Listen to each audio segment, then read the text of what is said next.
Okay, you guys. So for our first lesson, we are going to do our entry task into measurement. This task is the community center's new park.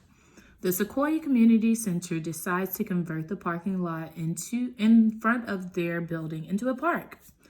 The space is 40 yards long by 10 yards wide. Draw a rectangle to represent this park. Label the long side 40 yards and the short side 10 yards.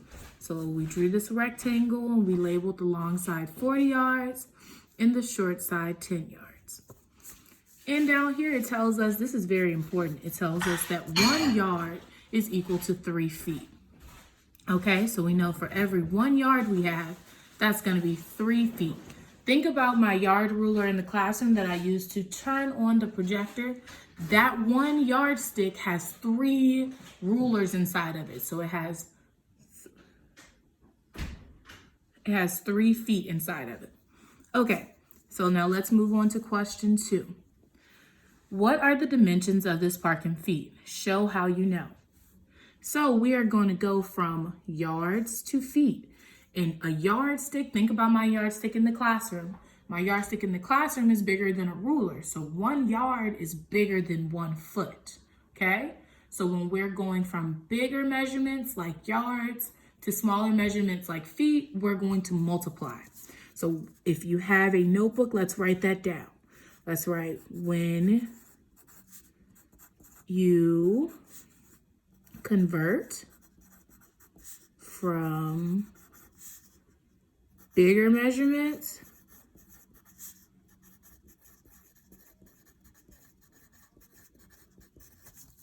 when you convert from bigger measurements to smaller, we multiply. That's going to be very important. So it says, what are the dimensions of the park in feet? Show how you know. So we know that we're starting with 40 yards for our length. And then we know that there are 3 feet inside of 1 yard. So we're going to multiply this 40 times 3 feet that's in 1 yard. So 0 times 3 is 0. 3 times 4 is 12. So altogether we have 120 feet.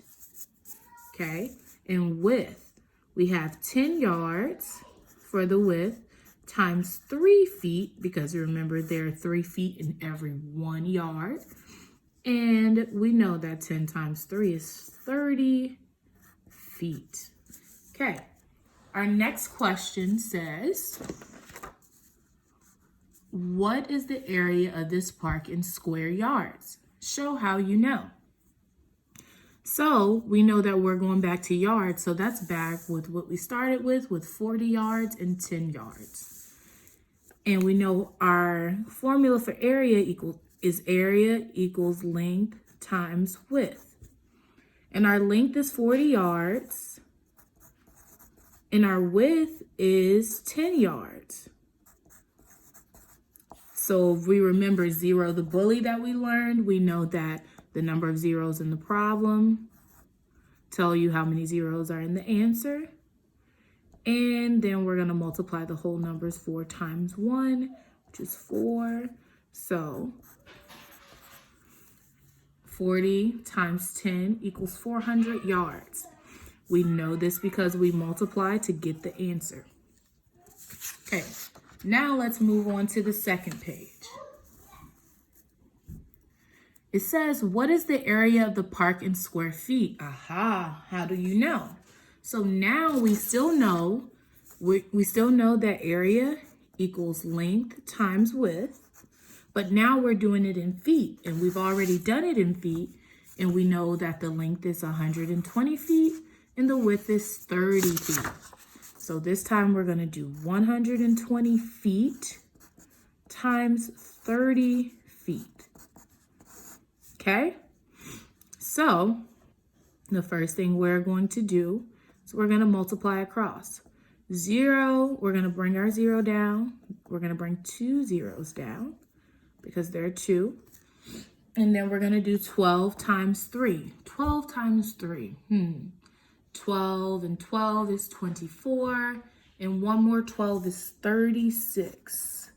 So that's 3,600 feet. So the area of the park is 3,600 feet. Okay, it says they need to build a small fence around the new park. How many yards of fence do they need to enclose this park? Show how you know. So now we need to go back to our question on number 3. Our answer for number 3, it says the park is 400 yards, 400 square yards. It says how many yards of fence do we need to enclose the park? Since we know that the park is 400 square yards, would we need 400 yards of fence? No, because that means that there is going to be fence all throughout the park. We need to know how many yards we're going to have around the entire perimeter. Perimeter. We know perimeter means that we add each of the sides all together to find the perimeter. So we know that we have 40 for one side length and 40 for the other side length. And then for the width, we have 10 yards and another 10 yards. So we're going to add all of these together to find the perimeter. And that is going to be how much fence we need. So 40 plus 40 is, we know this, we know how to add, that's 80.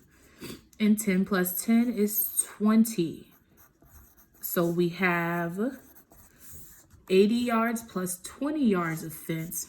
80 plus 20, that's 100. So we're gonna need 100 yards of fence to go around the perimeter. You remember that word perimeter from 3rd grade? To go around the perimeter of the square. Okay? So now our next question says, how many feet of fence do they need to enclose the park? Show how you know. So we have 100 yards of fence, right? And we already talked about this. 100 yards. For every 1 yard, there are 3 feet. So when we're going from a bigger measurement like yards to a smaller measurement of feet, we are going to multiply. So we're going to do 100 yards times 3 feet. And 100 times 3, we know that, y'all. We don't have to multiply that out. That's 300 feet of fence. Pretty easy, right? And if I'm moving too fast for you, start the video back over and we can work on it again. This is the best part about online learning. We can move at our own pace. Okay, now let's move on to question 7.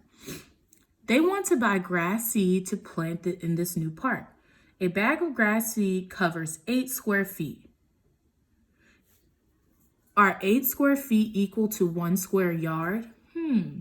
How do we know? So we know if we have 8 square feet, let's draw this. This is 8 square feet. Is 8 feet equal to 1 yard? Let's think about it. Let's go back to our first page where it says 1 yard is equal to 3 feet. So is 8 feet equal to 1 yard? Nope, it does not equal 1 yard because 3 feet equals 1 yard. So it says, how do we know? We know this because one yardstick can fit 3 rulers inside of it. 1. This is not to scale. This is not drawn to scale. This is drawn to help you guys understand. 2. You guys know I'm not the best at measuring out. 3. So 1 yard.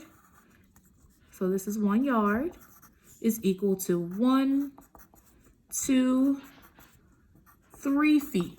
Okay? So show how we know. We've shown how we know because we look back at our other answers and we look back for the clues that they've given us already. Okay, our last question, question number 8.